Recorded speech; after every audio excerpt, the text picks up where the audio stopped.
Hey, what's up, everybody? Lawler here. As you guys know, we've been covering the RLCSX championships all this week, but because I've got stuff I have to do, with today being Sunday, is going to be a typical Q&A video, and then on Monday we'll get back into the recaps, along with Sunday being the grand finals. Good thing about that is it'll avoid spoilers for anybody who hasn't been able to watch them yet, but it will push things back just a little bit, just because the South American OC matches are like super late. So didn't want to stay up till like 5 a.m. trying to get that stuff done for y'all. So today's video, we're going to be answering your questions. Going to be looking at previous videos, comments, and if you guys would like some of your questions answered in the future, leave those in the comments down below of these videos, as it's easier for me to go and look back at the ones you guys want answered.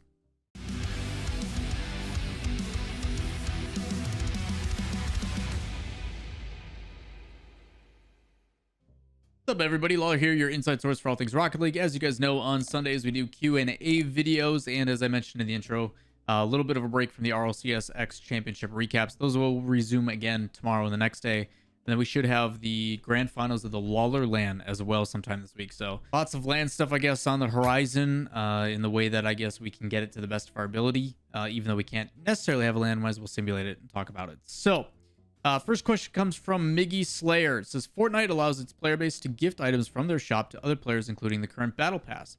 Think Rocket League could ever do this, and how do you think it could affect the game? The way of doing it right now, it feels like they have the capability for you to trade credits to somebody, and then you could do it that way, but that kind of gets rid of the whole like gifting mentality. I don't use the Epic Games launcher, so I don't know how and if any of this applies to Rocket League, but if Fortnite allows it, I don't foresee it being an issue too much with Rocket League. I just don't think that's where their priorities lie, really. I think it feels like it's such a niche thing that I much rather them personally allocate into other things. But I do think there might be some limitations just due to the fact that we are looking at Unreal Engine 3, and I don't know how easy this is going to be to implement. It does, like I said, get rid of the kind of feeling of you gifting something or buying someone for somebody else, kind of like you can on Steam, where you can just purchase a game or something like that and send it to somebody on your friends list, and then they receive it, and it's this cool, awesome feeling. Kind of deters when you have to like boot up a trade system and be like, yo, here's some credits, now go buy this thing. I don't think it would really have an effect on the game at all. I don't think it would really cause any issues. I mean, people being nice and purchasing stuff, it is what it is.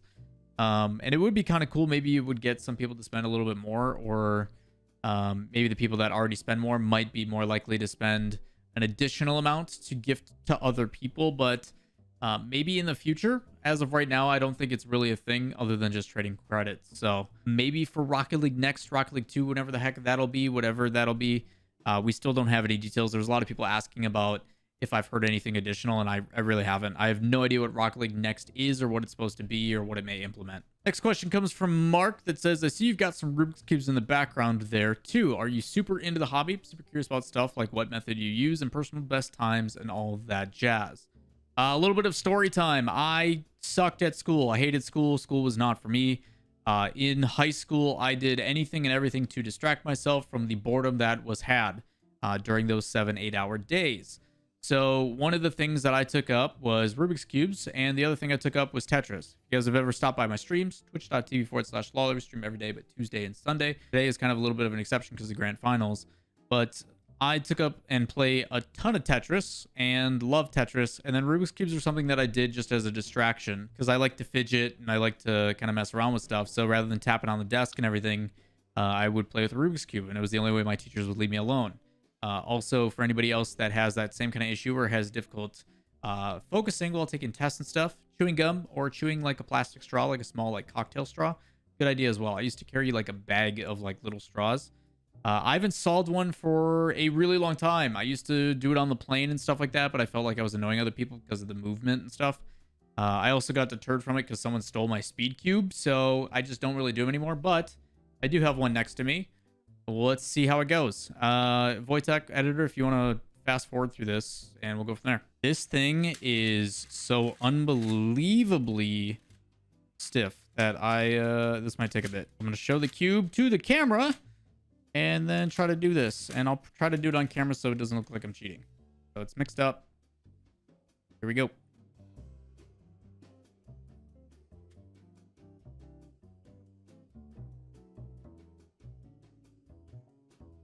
So unbelievable. He's missing.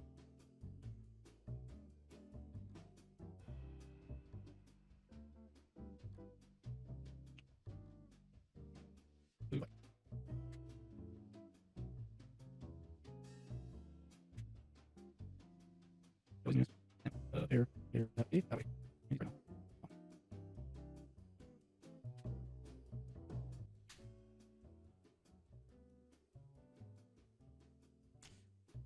Still do it, just need a different cube because that thing got stuck and almost broke a few times. But yeah, back when I was in high school, I think I peaked at like 35 seconds, and I used the like standard strategy. I forget what the heck of the name of it is.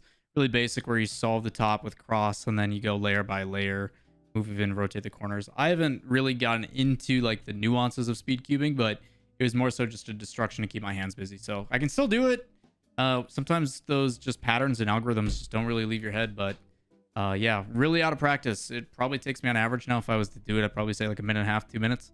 Nothing really good. Third question comes from Lewis. I have a simple question. What is your first game that really got you into gaming? Also, keep up the great content. Thanks, Lewis. So I grew up playing the Intellivision with my dad. There was like a baseball game that was kind of there. I was always really interested in like gaming and video games and stuff, but probably the two games that really got me into it, Super Smash Brothers, like on the N64, because N64 was the first console we got. We had Game Boys, and I played like Pokemon and all that kind of stuff as a kid, and like Super Mario 3 and whatnot. But the first console we got was the Nintendo 64, where my dad snuck it into the shopping cart under like jackets and stuff, so my mom wouldn't see it. And then it was too late because they already got to the register and he didn't have to bring it back. So shout outs to you, Dad, for kicking off the gaming, even though Mom said no, because she was totally right. We'd get addicted to it, and we did.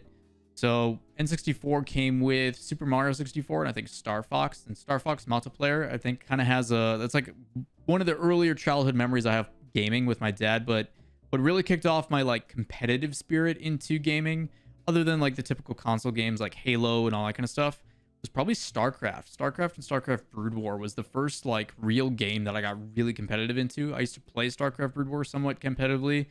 Zealot Rush or Gruen Rush with Dark Templars and all that kind of stuff. Like that game was what really did it. And that got me into like Warcraft 3 Frozen Throne, and then started playing Dota All Stars, and then it really started going down there. I played competitive FPS and Day of Defeat Source for a little bit. Yeah, I really dabbled. Probably the first game probably as a kid that was just like really into competitive side of things was most likely StarCraft Brood War. But the first game ever was like on the Intellivision, some like baseball game where the controllers were like the size of like a big TV remote with the circle at the bottom. Good times. Alex Perrin then asks, hey Lawler, love your content. It's nuts, the channel isn't bigger. You are the source. You guys are way too generous. Super wholesome. Big question. I live in Ontario, Canada, and I watch Sportsnet content on YouTube on a regular basis, but I do not have cable. Will I be able to catch your show, and how? This is actually probably the most sought after question in the comments, and I had to tackle it. There was numerous people that were asking how to watch the show, which is really appreciative that you guys are willing to go out and try to catch that kind of content and watch and consume it in any capable way, whether you have cable or not. And we made the TV show with that in mind, is knowing not everybody has a cable subscription. We want to make it live on YouTube as well, and it's basically formatted the way on YouTube, super fast, to the point, really well produced. And the nice thing is you guys can go to YouTube and watch it at any given moment.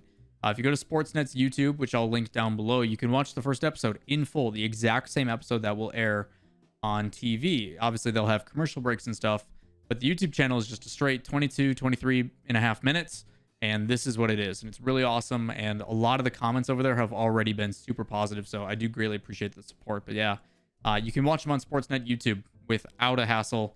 I highly recommend it. You even had Steve Dangle shout out the show in one of his Dangits, which was like awesome as well. So yeah, it's been really well received.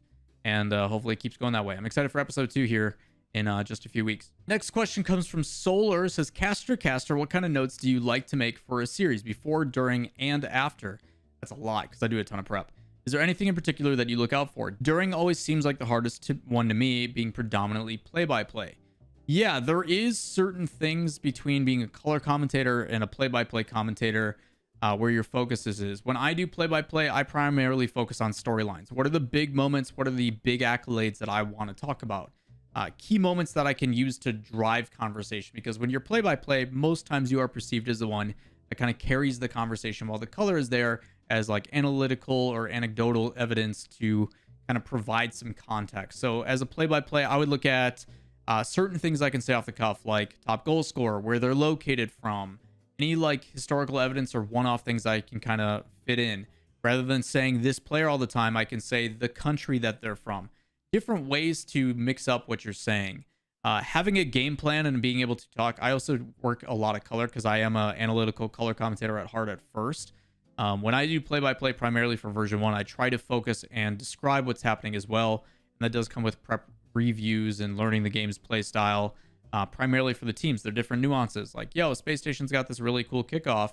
Make sure you pay attention to this coming off the kickoff. You know, these are the things that we're going to focus on. But there's a lot of different things you can prep. I usually, when I prepped for like RLCS matches, is I would watch the match from both teams' perspectives, try to pick up nuances. I would look at historical evidence, head-to-head information, and then you want to look at the big picture as well. What does this actually mean? What does this match specifically mean? Is there any trends for specific players that you're looking forward to? Is there any significant moments that have happened or could happen? Is this going to be X player's 1000th goal or something like that? You know, things that you can remember that are just cool little cheeky things of analytical stuff that unfortunately we as casters in esports don't have a team that provides those stats for us like traditional sports. We have to do all that grunt work ourselves. There's a lot of resources out there that are really helpful, like Octane and everything else, but primarily it is a lot of you just going and looking up information. So that's part of it. You can never prep too much. It's just a matter of being able to fit it in so it makes sense. You don't want to just overwhelm with information. I do agree with play-by-play. It's tough to sprinkle those things in. As color commentator, you want to just make sure that as much as you're preparing and are understanding of the fundamentals of not only the players that are playing on the field and their play style as a team, but you got to be able to break down the game at a very quick pace. I know when I was color commentator, during play-by-play, I didn't write down too much. Just tried to keep it up top as much as possible, but I would like write down every once in a while goals when they happen, times, significant moments, stuff like that.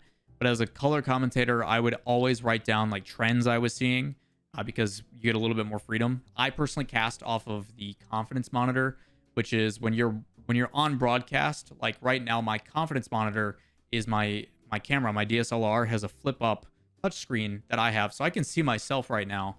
And it's called a confidence monitor because it knows when I'm on camera. The confidence monitor in the production world or the broadcast world is there so you know when and what is going out to the stream. So, for example, if I'm sitting there and I see the break plate going and there's a countdown and stuff like that, I know exactly what you guys, the audience, is watching. So I can adjust my tie. I can make sure that everything looks right. I'm sitting up straight, all that kind of stuff before we come back into the action. It is there to give me confidence in knowing that I can do certain things before those things happen. So when you're a play-by-play caster, I personally cast off of what the audience sees. I would like to point out things that you guys are seeing so you can be like, oh, that's what he's referencing.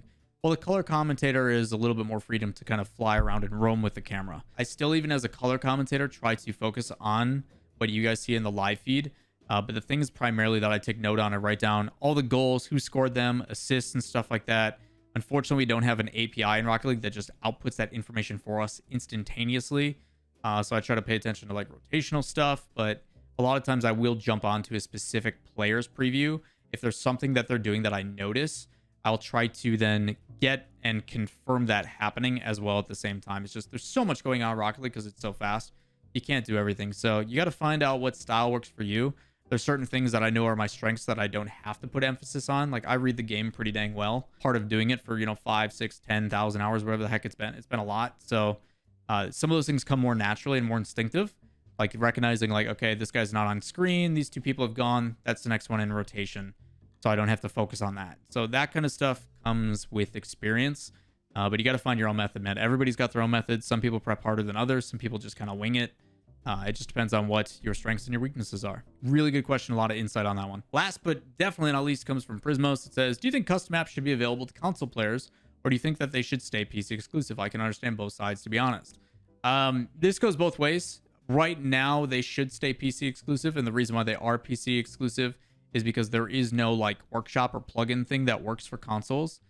Rocket League and being on Steam and having workshop maps, the benefits is you can push out updates for your game significantly faster than you can on console. Console, to my knowledge, there's like a scheduled time that you have to discuss with the developers to say like, these are the upload dates. These are the times that you can push out major patches. And it's a lot more of a pain in the butt than for me as a PC player. I just go onto Steam, upload the workshop map, and I'm good to go. And those limitations are something that's a little bit different. So I do think that they should stay PC exclusive because it's going to continue to cause that issues. It would cause a major delay in the content coming over to PC, which being a PC bias, I don't want that to happen. I want that stuff as quickly as I can. It's part of the reason why I have a PC is that mod community is way more significant on PC and easier to do on PC, to my knowledge, than it is on console, and the limitations of those updates. Ideally, in the future, that will not be an issue. In the future, hopefully, they will just have a workshop system built into the game. If you look at all the other games, I've done tons of videos on this. Fortnite creative mode, Halo Forge, map editors, all that kind of stuff built into the game itself. And then they have the ability to go to a server, download them, do whatever. Kind of like how we see the custom trainer maps. Imagine being able to do that exact same system, but for custom game modes that people have made in game. And then the ability to host those on a private server that people can join.